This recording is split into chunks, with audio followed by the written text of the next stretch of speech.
This is what becomes of traders who are far too sure of themselves.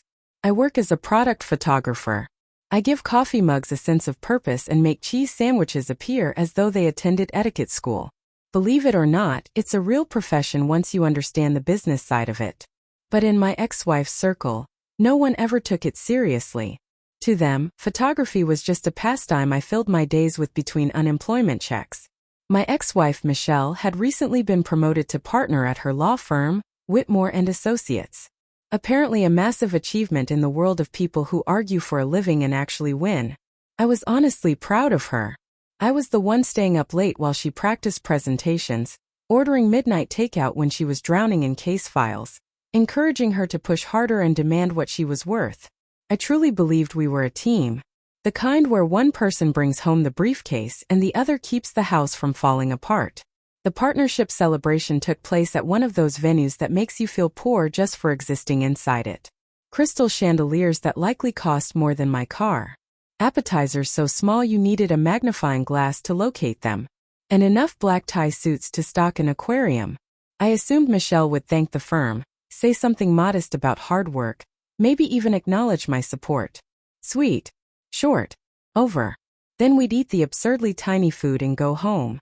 Instead, Michelle cleared her throat, locked eyes with me, and smiled in a way that never reached her eyes. She leaned into the microphone with the confidence of someone who had clearly rehearsed every word. I'd like to introduce you all to my ex-husband, Jake Thompson. No degree. No real career path. Just someone who's been living off my income while taking photos of sandwiches. Ex-husband.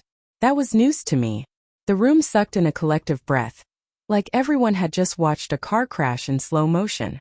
Her parents, Gerald and Patricia Morrison, who had spent 3 years treating me like an embarrassing phase their daughter would eventually grow out of, burst into laughter. Not polite chuckles. Full knee-slapping laughter, as if I were a comedy special they'd happily paid for. A few lawyers laughed awkwardly. One woman standing near the shrimp tower looked genuinely uncomfortable, which I appreciated. My mind did that strange thing where time both slowed down and raced forward at once. I could hear my heartbeat pounding in my ears. I could feel every set of eyes in that ballroom locked on me, waiting to see whether I'd collapse or lose it. Public humiliation gives you choices. You can shrink into yourself. You can blow up. You can do that nervous laugh where you pretend it's all a joke while your soul quietly exits your body. Or you can do the one thing they never see coming. I didn't blink. I didn't stammer. I didn't look away. I reached for my champagne glass and lifted it into the air. I moved slowly enough that people noticed, and the room fell even quieter. Cheers, I said. Loud enough for everyone to hear. Calm enough to sound almost bored. This is the last time any of you will see me. I took a long sip. Probably more expensive than my monthly insurance. But I wasn't about to waste it. I set the glass down with a soft clink and started walking toward the exit. No dramatic storming out like a reality show villain. Just a calm, deliberate stride that said, I'm not running. I'm choosing to leave this behind. The hotel corridor was thankfully empty. My hands trembled with that post-adrenaline shake, but I pulled out my phone and called a ride. 3 minutes away. Perfect. While waiting beneath an overly ornate sconce, I opened my notes app and started a checklist. Don't reply to texts. Not tonight. Not when anger clouds everything. Pack smart. Essentials only. Leave all relationship baggage behind. Literally and figuratively. And never eat appetizers that look like punctuation marks ever again. My ride arrived. A blessed Toyota Camry driven by Hassan, who didn't ask why I was leaving a black tie event early. Instantly my favorite person in the city. As we drove off, I caught my reflection in the window. Still in my suit, technically still invited, but somehow feeling like myself again for the first time in 3 years. The apartment was exactly how I'd left it a few hours earlier. Oliver, my cat, lifted his orange head from the couch and gave me that unmistakable feline look that said, "Oh, you're back." I expected longer. I had plans. I didn't waste a second. I grabbed my camera gear and started with the essentials. My Canon. The one that had already paid for itself 3 times. Then the backup Sony I'd nursed back to professional health. Each lens was wrapped in foam like fragile dreams. The 50mm that made every shot cinematic. The macro that could turn a strawberry seed into a sweeping landscape. The workhorse Zoom for everything from engagement rings to craft beer labels. Hard drives went into a padded case for terabytes of client work. My full portfolio, proof I wasn't just some guy with a camera and big ideas. Clothes were simpler. 2 pairs of jeans, 3 black shirts because all black either screams artist or trendy barista. Both acceptable. 1 button down for client meetings. The basics. Laptop into my bag, along with the charcoal jacket that made me look like I had my life together, even when I absolutely didn't. Then logistics. Pulled up hotel booking sites, filtered for pet-friendly. Oliver and I were a package deal. Found a decent extended stay 15 minutes away, 2 weeks, reasonable on my budget. Booked it. Next, I emailed my 4 active clients with vague, but professional notes about a family emergency, assuring them their projects were on track and deadlines safe. True enough to avoid feeling like a complete liar. Texted my best friend Marcus, an ER nurse immune to most human drama. Michelle roasted me at her party, calling me her ex-husband in front of everyone. News to me. I left. Marcus replied immediately. Want me to bring marshmallows because that's a fire? I actually laughed. Moving out tonight, hotel for now. I'll keep you posted. He offered help, I declined. Just needed to vanish for a bit. Ghosting but healthy. Proud of you. Call if you need bail, money, or emotional support. Or both. By midnight, everything was in my car. A 2015 Honda Civic with working cup holders and an operational AUX cord. That was all I needed. Oliver went into his carrier with minimal protest and a single escape attempt. One last walkthrough. Lights off, nothing left behind. The hotel room was clean, generic, and mercifully mine. Set up a mini studio by the window for morning light. Tripod in the corner, reflector against the desk, camera bag at arm's reach. Oliver immediately claimed the desk as his throne, then settled across the keyboard like a purring paperweight with opinions.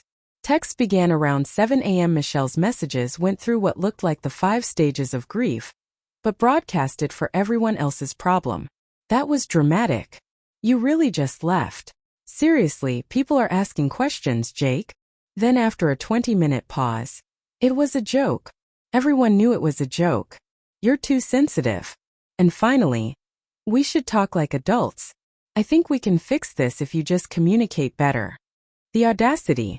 Calling me her ex-husband publicly, and then claiming I had communication issues, was almost admirable in its absurdity. I didn't respond. Rule number 1 on my list, and I wasn't breaking it. Michelle was just the opening act. Her mother, Patricia, sent a text. An essay with punctuation that looked law school approved. Jake, I hope you understand Michelle's comment was meant in good humor. We're all adults, and sometimes humor among successful people can feel harsh to those unfamiliar with it. I think you overreacted by leaving abruptly. It reflected poorly on Michelle during an important moment. Perhaps you could reach out and apologize. Family means supporting each other, even when jokes don't land as intended. I read it 3 times to ensure I hadn't hallucinated the part suggesting I apologize for being humiliated in public at an event I hadn't wanted to attend. And then Gerald. He didn't text. He sent a formal email with an attachment about financial clarity regarding my relationship with Michelle. The attachment was a real Excel spreadsheet titled Where Jake Benefited from Us, complete with color-coded sections. Rent differences, networking events I attended with dollar amounts assigned to the appetizers I ate, career advice logged at $5,000, and my personal favorite, Wi-Fi troubleshooting from February, valued at $150. I'd fixed his Wi-Fi by simply unplugging and plugging the router back in, something he could have Googled. And he'd assigned it a price as if I'd performed open heart surgery. The only message that felt genuinely human came from Diana Park, one of Michelle's colleagues at the firm. I'd met her maybe 3 times, always in passing at firm gatherings. Hey Jake, last night was brutal. I'm sorry you had to go through that. If you need a referral, I know a sustainable fashion brand looking for product photography. They need someone who can make eco-friendly clothes look high-end without the greenwashing vibe. Thought of your portfolio. Let me know. I stared at the message as if it were written in a foreign language. Someone from Michelle's world being genuinely kind, offering help with no lecture attached. Not implying this was my fault. I replied, asking for the contact and thanking her. Her response was almost instant. Done. Also, for what it's worth, half the room thought your exit was the classiest they'd ever seen. The other half are lawyers and don't get human emotion. Don't sweat them. By evening, I'd made a decision. I searched for therapists, filtering by accepts my insurance, and doesn't look like they'll judge me for having feelings. Dr. Sarah Chan specialized in life transitions, self-worth, and recovering from toxic relationships. Her photo showed someone with kind eyes and a smile that suggested she'd heard far worse than my story. I booked a virtual session for the next day. The session happened in my hotel room, with Oliver occasionally walking in front of the webcam. Dr. Chun didn't seem fazed by the cat, or the fact I was clearly calling from a hotel, or the first 5 minutes I spent explaining the spreadsheet situation. Your exit was healthy, she said after I told the whole story. You set a boundary in real time. That's actually really hard to do. I felt lighter after that session. Not fixed, not naive enough to think one session could solve everything, but lighter. Like someone had confirmed I wasn't overreacting, wasn't too sensitive, wasn't the problem. Picking a new city was like online dating. Except instead of swiping right on someone who lied about their height, I was committing to a zip code that could either transform my life or make me regret everything. I made a list. Apparently my requirements were simple. Good natural light for photography, affordable rent, a creative community that wouldn't ask why I hadn't gone to art school, and excellent bagels. You can judge a city by its bagels. Bread with a hole and calling it a bagel? Red flag. I narrowed it down to 5 cities, eliminating 2 immediately because their apartment listings looked like cozy, meant you could touch all 4 walls at once. That left Pittsburgh, Richmond, and Boston. I chose Boston. Not because of some grand epiphany, but because of the light. I spent hours studying photography studios, scrolling through Instagram posts tagged in Boston, examining how sunlight hit buildings in different neighborhoods. The light was good. Golden hour actually meant something. The architecture had texture. And yes, the bagels passed the test. I found a loft in a converted textile factory in a neighborhood full of artists. The listing boasted exposed brick, tall windows that were basically photographer catnip, hardwood floors with more character than most people I'd met at Michelle's firm events, and plenty of space for a proper studio. Rent was reasonable for what I was getting. I video toured with the landlord, Thomas, wearing a Celtics jersey. He didn't ask about my credit score or why I was relocating. He only asked if I could tolerate noise from the other artists in the building. I said I was literally moving there to be around creative people who weren't lawyers. He laughed. You'll fit right in, man. I signed the lease digitally, transferred the deposit, and suddenly had an address Michelle had never set foot in. It felt more empowering than it probably should have. Moving day blurred into a mix of U-Haul panic and realizing I owned more camera gear than furniture. The loft lived up to the photos. Those windows were going to make product shots look like they belonged in actual magazines.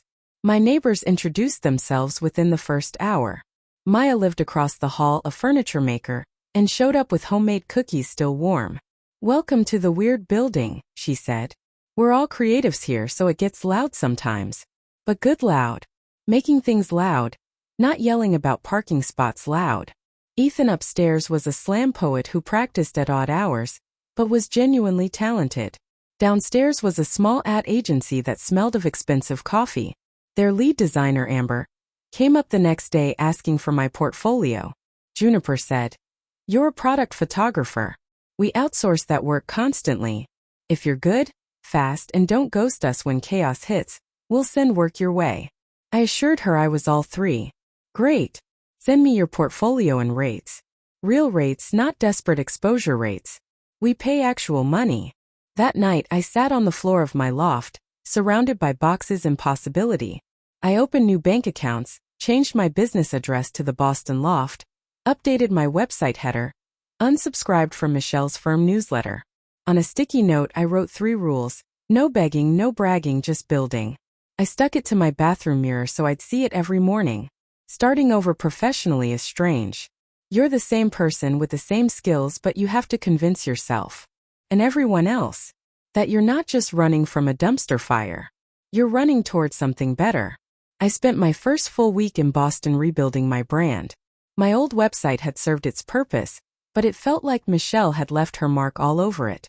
She had helped with the copy, which basically meant she'd stripped out all my personality and replaced it with phrases like, leveraging visual storytelling to drive brand engagement.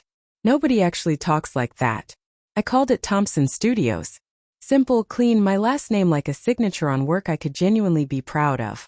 The website went through a full revamp. I laid out straightforward packages with clear numbers instead of contact for pricing, which is just code for, I'll make up a number based on what I think you can pay. 3 tiers, each detailing exactly what you get. Number of images, revision rounds, turnaround time, everything. No hidden charges. And the part that felt revolutionary, I stopped discounting my work entirely. No more friends and family pricing, no more since we go way back deals. If someone's truly a friend, they'll support you at full price. I dove headfirst into every local creative meetup I could find. The first one was at Paramount Coffee, called the Boston Freelance Collective. The description read, casual hangout for independent creatives tired of working alone and talking to their pets. I showed up with my portfolio in a plain binder and introduced myself. Hey, I'm Jake. I'm a product photographer. I make inanimate objects look like they have thoughts and feelings. Recently moved from a city where people assumed photography was a hobby I did between being unemployed. For the first time, people laughed with me, not at me. That was new. A woman named Casey who worked in brand strategy said, oh, thank God. Someone who admits this stuff is hard. I'm exhausted from people pretending freelancing is all freedom and sleeping in. Sure, I can work in pajamas, but I'm also one missed invoice from a panic attack. Everyone nodded like she'd spoken the gospel. I showed my sample shots and people leaned in asking genuine questions like, how did you get that reflection? Instead of, what's your real job? A graphic designer named Ben mentioned he had a client who needed product shots for a rebrand and asked if he could refer me. Absolutely. That was the first organic referral I'd received in months that didn't come with a lecture. The work started rolling in. A coffee roaster wanted their bags photographed as if they were about to host a philosophy podcast. A candle company run by Beth and Jordan, 2 women who had started in their kitchen, wanted flames that felt like Sunday mornings. I shot those candles at golden hour with backlighting that made the flames resemble tiny handheld campfires. They cried when they saw the proofs. Actual tears. Then paid promptly and referred me to 3 more businesses. Therapy with Dr. Chan became a weekly ritual. She taught me phrases that felt like cheat codes for adulthood. That doesn't work for me became my superpower. 5 words. Simple, factual, firm, not aggressive, not apologetic. A client wanted rush delivery without paying rush fees. That doesn't work for me, but here are my rush options.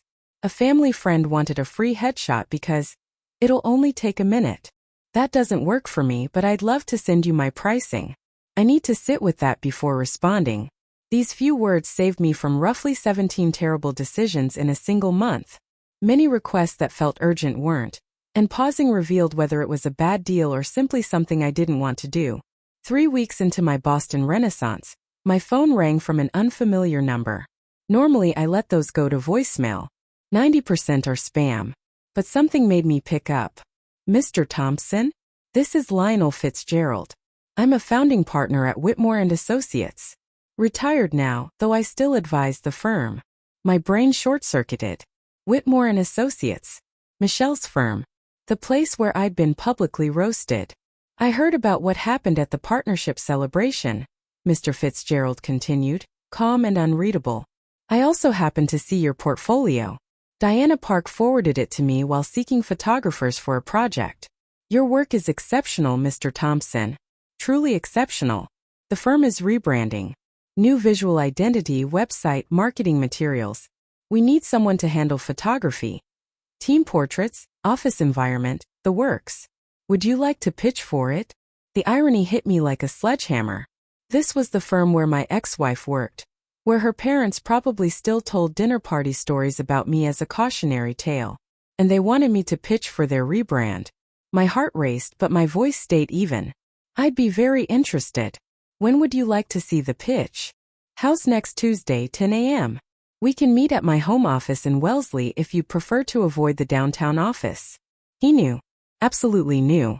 Walking into that office would be like voluntarily attending the sequel to my own public roasting. Tuesday at 10 worked perfectly. I prepare a comprehensive pitch deck. I sat on my floor for 5 minutes after hanging up, staring at Oliver. "This is insane," I said aloud. "Absolutely cosmically insane," Oliver yawned. "You're right," I said. "But it's also an opportunity." I cracked my knuckles and got to work. The pitch deck I created over 4 days wasn't just good. It was nuclear. I made mock-ups showing what their rebrand could look like. Team portraits where people seemed human, not corporate robots. Office shots without the fluorescent-lit hostage vibe. Brand colors that conveyed professionalism without screaming aggression. I included samples showing my full range. Serious when needed, warm when appropriate, dynamic when energy was required. I wrote copy that was confident, clear, and not cocky. Pricing was fair. Neither desperate nor delusional. Just right because I knew my worth. Tuesday arrived. I wore a sharp charcoal blazer, dark jeans, and boots. Creative professional, not sweatpants. Mr. Fitzgerald's home office was surprisingly normal. Big windows, natural light, well-used bookshelves, and coffee that smelled expensive but not pretentious. He was there with Diana and another partner, Richard Chun, who oversaw marketing.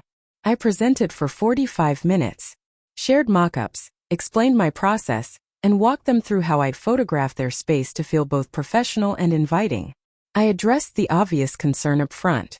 I realize my personal history with this firm is complicated. That won't affect my work.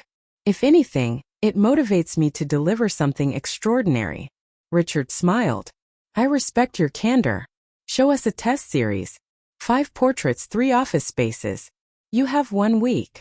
I approached that test shoot like my career depended on it. I photographed 3 attorneys. Thankfully, none of them Michelle. And made them look competent yet approachable. I shot their conference rooms with lighting that made them feel functional, not oppressive. I delivered the series in 6 days. They loved it. The contract arrived Friday afternoon. A full rebrand photography package, 6 figures, paid in installments, with an eliminate fee clause protecting me if they backed out. I signed and returned it, then just sat staring at my laptop, feeling like I'd won a contest I didn't know I'd entered. Then I went online and bought Oliver a premium multi-level scratching post. Now we were officially a 2 scratching post household. That felt like a victory. Success has a strange effect. It makes you confident and paranoid at the same time. I just secured a 6-figure contract with a firm that had once treated me like furniture. And instead of celebrating, I spent 3 days convinced they'd realize their mistake. Dr. Chan called it imposter syndrome. But the work was real, the checks cleared, and suddenly I had momentum. I began attending co-working nights at a space called The Foundry, where freelancers work side by side like a productivity support group. That's where I met Sam Rodriguez, buried at a table surrounded by sticky notes, muttering at their screen. "Everything okay?" I asked. Sam looked up like they'd forgotten people existed. "This client's website is held together with duct tape and prayers. I'm basically performing surgery on a patient who's already dead." I laughed. I photograph products for a living. Last week I spent 2 hours making a hamburger look appetizing while it slowly decomposed under hot lights. I get fighting losing battles. Sam's eyes lit up. "Product photography? You do website visuals." And that's how our collaboration began. Sam built websites for small businesses. I provided custom photography. We referred clients back and forth and both earned more. Our first project was a skincare brand. Their products were great, but the website looked like a digital cry for help. Sam rebuilt the site with clean, modern layouts, and I photographed the products with lighting that made them magazine-worthy. The owner cried when she saw the results, and immediately told 6 other business owners about us. One Thursday, my cousin Lisa showed up unannounced, duffel bag in hand, radiating chaotic energy. She'd been a barista, yoga instructor, social media manager for a pet psychic, and was now between gigs, which meant crashing on my couch. She looked around my loft and said, "You look like a movie character who finally got it together." "That's because I finally did," I replied. Lisa stayed a week, inadvertently becoming my focus group for an idea I'd been mulling. Teaching other creatives how to protect themselves from being exploited. "You should teach this stuff," she said one night over Thai takeout. as I explained how I'd learned to write protective contracts. Seriously, you went from working for exposure to landing a six-figure contract. That's a workshop. 3 weeks later, I launched it. The Scrappy Creator's Survival Guide. 2 days, 8 hours total, covering everything I wish someone had taught me. Pricing that reflected real value, contract shielding against scope creep, $10 reflectors instead of $500 modifiers, and my favorite module. How to say no politely without losing your mind. I capped it at 20 people. It sold out in 4 days. The attendees were exactly who I hoped for. Photographers, designers, illustrators, writers. Talented but clueless about business. I showed them how to calculate their true costs, including time and expertise. I shared contract templates and explained each clause. I demonstrated lighting setups with items from Target. And in the Boundaries module, I taught them Dr. Chen's magic phrase, "That doesn't work for me," which became the group's mantra. Reviews poured in over the following weeks. My favorite: Jake made me love invoices. I didn't think that was possible. I raised my rates and 3 clients said yes immediately. I've been undercharging for years. This workshop paid for itself in 1 week. Another: I finally told a client that rush delivery without rush fees doesn't work for me. They paid. I didn't spontaneously combust. Miracles are real. I ran the workshop 3 more times, each selling out faster than the last.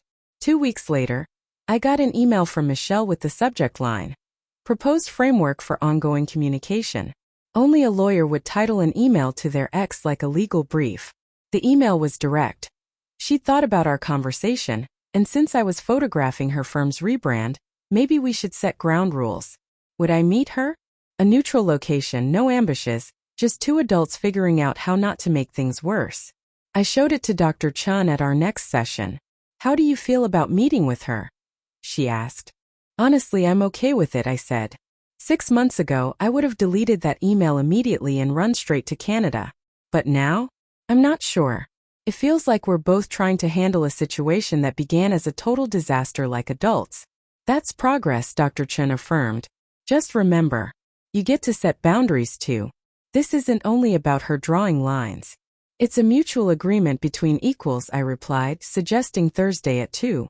I picked a cafe in a pleasant neighborhood called Elixir Coffee. Polished enough to show respect, casual enough that we weren't doing this over white tablecloths, and crucially in Boston. Home court advantage for me. Michelle arrived exactly on time, wearing a cashmere sweater and jeans. So different from her usual power suits that I barely recognized her. "Thanks for meeting me," Michelle said, wrapping her hands around her cappuccino as if she needed something to do with them. "I know this is weird. Weird is kind of our brand at this point," I said. "Might as well lean into it." She almost laughed. "Okay, so here's what I was thinking." She pulled out her phone and opened a notes app of course she had prepared. "We need ground rules, things we agree not to do if we want to maintain a civil relationship. I've written a few down, but this is collaborative. You can add or veto anything. Rule 1. No jokes with knives. Humor shouldn't be used as a weapon, especially not in front of others. Rule 2. No bringing up who owed what or who supported whom financially. That's history irrelevant now. Rule 3. Don't slip our marriage into conversations like an extra charge. If we're at the same professional event, our past relationship stays out unless directly relevant. We spent an hour hashing out details like diplomats negotiating a treaty. Agreed to be cordial exes. Nothing more, nothing less. When her parents came up, I was clear. "Your parents want to meet," Michelle said cautiously. "My mother mentioned it last week. Something about clearing the air." I used the phrase Dr. Chun taught me. "That doesn't work for me. I'm open to being civil with you because we'll cross paths professionally, but I'm not interested in being the family punching bag again. Your parents made their feelings about me clear, and I don't need closure, apologies, or awkward brunches where everyone pretends the past didn't happen." She was quiet then nodded. "Fair. I'll tell them you're not interested." We set holiday protocols. Keep it light. 2-line texts max. When Thanksgiving came a few weeks later, I sent, "Hope you have a good Thanksgiving." She replied, "You too. Enjoy the day." Simple. Clean. Not hostile, not intimate. For months later, when Michelle became the youngest managing partner in the firm's history, I sent a text. Congrats on managing partner. Keep building. Her reply came an hour later. Thank you. That means a lot. It wasn't romance or friendship as most people define it. It was something weirder, probably healthier. Respect between two people who'd hurt each other, acknowledged it, and chose to do better. Marcus, when I told him over beers, said, "So you're like divorced but functional. We're like two companies that merged then split, but still occasionally share conferences and don't want to make it everyone else's problem," I explained. This is two adults learning to use their words. A year after the party that blew up my old life, I got an invite to deliver the keynote at the Northeast Creative Business Summit. Not a panel, not a tucked-away workshop. The keynote. On stage. Lights. Microphone. Paid audience. My first thought, they sent it to the wrong Jake Thompson. My second, after Dr. Chan calmed me down, I prepared a speech. The morning of the keynote, backstage in a 300-seat venue. My hands trembled just enough that I noticed, but not enough for anyone else. The introduction came. Someone read my bio. Product photographer, workshop facilitator, advocate for sustainable creative business practices. I walked onto the stage. The lights were bright, blinding even, so I couldn't see individual faces. A blessing. Microphone ready. And I did what I'd gotten good at over the past year. I just spoke like a human. You don't need permission to be valuable, I said, voice steadier than expected. And if someone introduces you as a punchline, become the comedian who owns the room. Not by shouting or being mean, but by deciding your worth isn't up for debate. Build something so undeniably yours that no one else can claim it but you. I told them about the party, the toast that flipped the table, walking out, and deciding that was the last time anyone saw me shrink.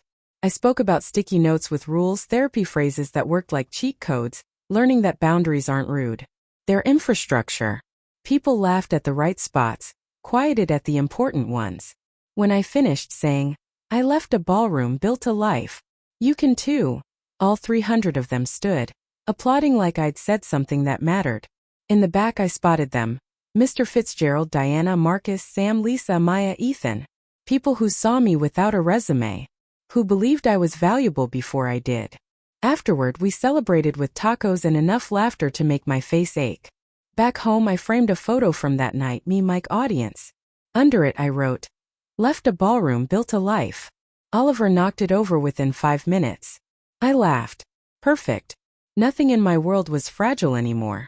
Not the glass, the jokes, not me. I wasn't the guy getting roasted at a law firm party. I wasn't apologizing for existing or discounting my worth. I had become someone who knew exactly what he brought to the table and wasn't afraid to charge accordingly. The best decision I ever made? Picking up that champagne glass, taking the last sip, and walking away from that ballroom with nothing but dignity and a cat carrier. I had built something no one could take credit for but me.